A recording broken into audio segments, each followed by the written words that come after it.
Now, 2000 should have been the year of the dot-com revolution. It had a promising start. Remember when investors couldn't fund the dot-com dream fast enough?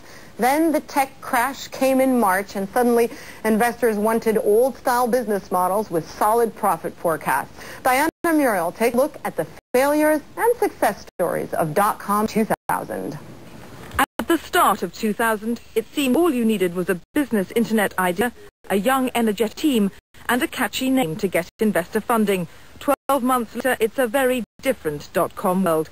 Hundreds of internet enterprises have crashed and burned through their cash, including Swedish tailor Boo.com, which closed its doors in May after blowing $135 million, most of it on marketing.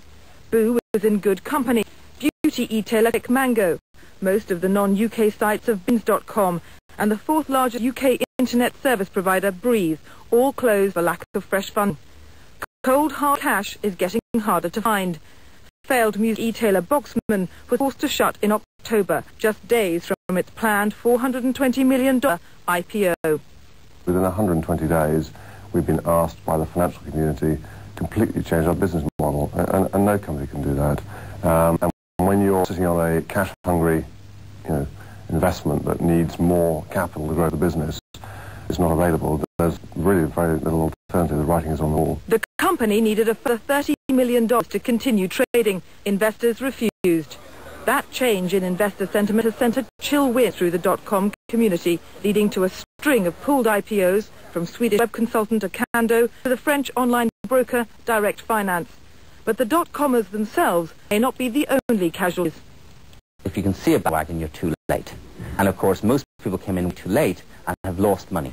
There are countless stories of people losing money. I would estimate that venture capitalists are going to be in trouble in the next number of years. For those that have managed to hold on, decreasing competition funding could be an advantage. This year, CNN has been following the fortunes of one London-based dot-com, ihavemoved, which advises changes of address. From the 4 founding directors working out of a tiny apartment, the company now employs 27 people in central London and has opened a subsidiary in Germany. ihavemoved is seeking a further $8.5 million in funding early in the new year. Despite the tough conditions, founder David Anstee has no regrets. The job's still fantastic fun, and I think that we are providing a good service. So, that excitement and drive, I think, is still all there. And from my point of view, no way. I wouldn't call back to consulting or banking. Die first.